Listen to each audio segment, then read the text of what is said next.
Yo tout le monde, aujourd'hui il est enfin temps de faire le bilan de cette saison 6, mais avant ça, on va commencer par revenir sur les 2 derniers épisodes de cette saison, car pour ceux qui ne le savent pas, j'ai déjà fait une review de chacun des épisodes de cette saison 6, et je vous mets d'ailleurs la playlist en fiche et en description pour ceux que ça intéresse. Sans plus attendre, on va donc commencer par la review de ces 2 derniers épisodes.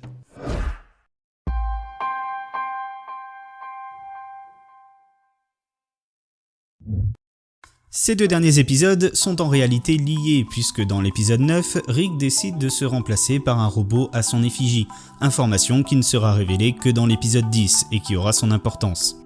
Au début de l'épisode 9, Morty se voit proposer de rejoindre l'Ordre des Chevaliers du Soleil après avoir tapé dans l'œil de 2 d'entre eux.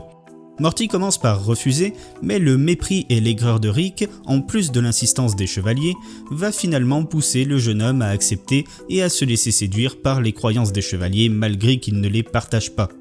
C'est à ce moment que Rick choisit de se remplacer par un robot et qu'il entreprend de son côté des recherches pour retrouver Rick Prime, bien que tout cela on ne l'apprendra qu'au prochain épisode.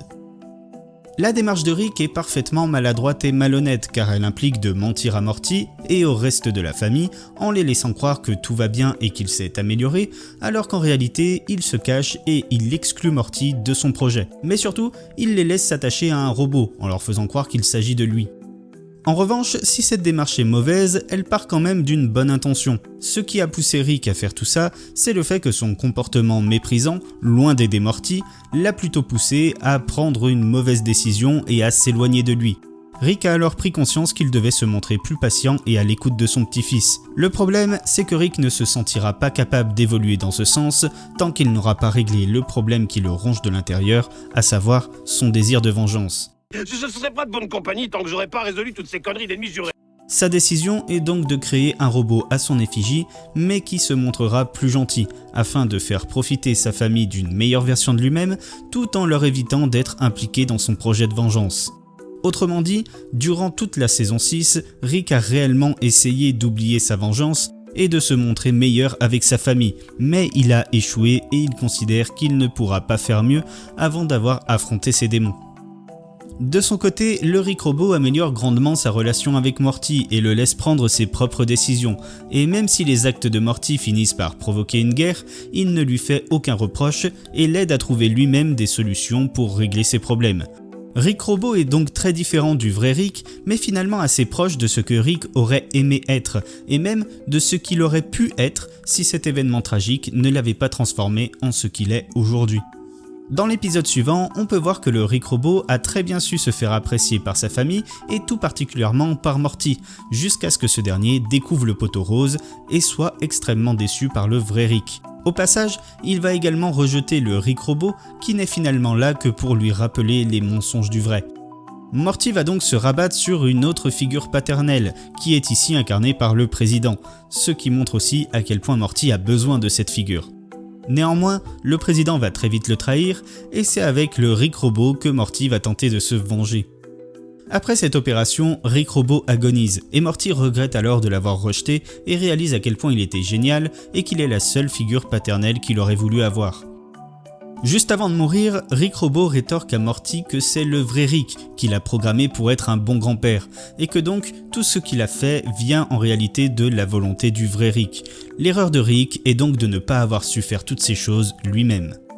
Le discours du robot va pousser Rick à inclure Morty dans sa quête de vengeance, une quête qui s'annonce ardue étant donné que Rick Prime semble se trouver à plusieurs endroits à la fois, mais ça, on en parlera dans de futures vidéos et je vous invite d'ailleurs à vous abonner et à activer la cloche pour être informé du moment où elles sortiront.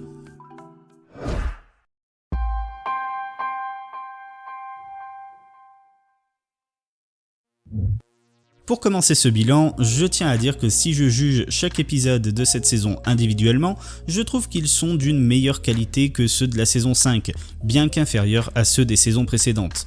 Il n'y a au final qu'un seul épisode qui ne m'a pas plu, le 6, et plusieurs que j'ai trouvé très bons pour des raisons inhérentes à chacun d'eux, le 1, le 2, le 5 et le 8. Si ces épisodes m'ont plu, c'est déjà parce qu'à mon avis, l'humour, qui reste l'aspect le plus important de la série, est remonté d'un cran par rapport à la saison précédente, et pareil pour le niveau des intrigues en général. Mais évidemment, il y a quand même des défauts et des reproches à faire à cette saison, sinon elle ne serait pas si bas dans mon classement. En revanche, il convient de faire ces reproches à la saison tout entière plutôt que de cibler la qualité des épisodes individuellement. Là où la saison 5, au contraire, apportait pas mal de renouveau à la série avec évidemment les événements importants de la fin de saison, mais aussi de nouveaux personnages qui devraient réapparaître, une nouvelle romance pour Morty, une évolution importante de Condorman ou encore une vraie remise en question de la relation entre Rick et Morty. Mais la saison 5 faisait ça avec quelques maladresses et avec des épisodes qui, pris individuellement, étaient souvent assez faibles. Le premier reproche que je ferai à cette saison 6, c'est au contraire le manque de prise de risque et de renouveau. Et ça vient en grande partie de l'absence quasi totale de voyages interdimensionnels. Revoir la dimension Cronenberg et découvrir ce qu'est devenu la dimension C137 dans le premier épisode, ça c'était très bien. Mais suite à cet épisode, durant toute la première moitié de la saison, le pistoportail n'a pas été réparé et quand finalement il l'est dans le 6e épisode, il ne sert dans tout le reste de la saison qu'à se téléporter et pas à voyager dans d'autres dimensions. Et même sans parler du pistoportail, on avait mieux que ça. On avait une faille qui était apparemment reliée à des univers en dehors de la courbe, mais la série ne s'en est pas servie. Du coup, j'ai deux questions. Pourquoi ne pas avoir fait en sorte que cette faille se referme à la fin du premier épisode, si ce n'est pas pour qu'elle serve à quelque chose? Et quand est-ce qu'on aura enfin droit de voir la dimension où Jerry est l'être le plus intelligent de l'univers?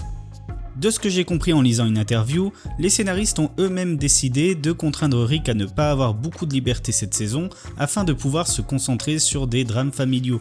Et j'ai rien contre cette idée, mais la toute-puissance de Rick n'a jamais empêché la série de faire des épisodes comme ça. L'exploration d'univers, c'est juste un plus pour la série, pourquoi s'en priver ? Et si on regarde le deuxième épisode de la saison 3, Rick, Morty et Summer se rendent dans une dimension apocalyptique. Pourtant, ça n'empêche absolument pas l'épisode de parler en toile de fond de comment les enfants vivent le divorce de leurs parents. Au contraire, l'aventure qu'ils vivent est au service du drame familial et même de la continuité de la série.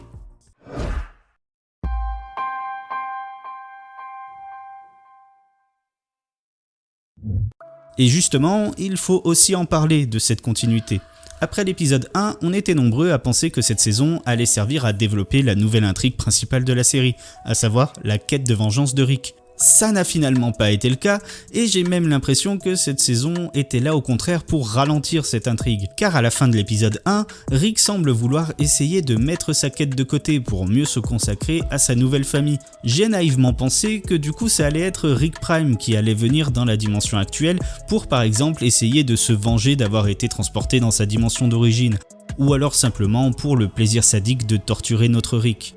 Du coup, au-delà de venger sa famille décédée, le but de Rick aurait été surtout de protéger sa famille actuelle pour que le drame de sa vie ne se répète pas, ce qui aurait été un bon revirement de situation.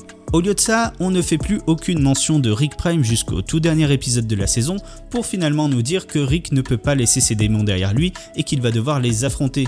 Ce qui du coup laisse l'impression qu'à part l'épisode 1, toute cette saison n'a servi à rien, puisque la fin du dernier épisode reboucle avec la fin du premier pour finalement la contredire.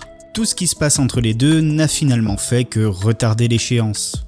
Je ne dis pas non plus que cette saison ne contient aucune évolution majeure dans la continuité, il y a évidemment le fait que Bess de l'espace est beaucoup plus proche de sa famille. Et à la rigueur, il faut voir si le changement de comportement de Rick vis-à-vis du Dr Wong se confirme par la suite.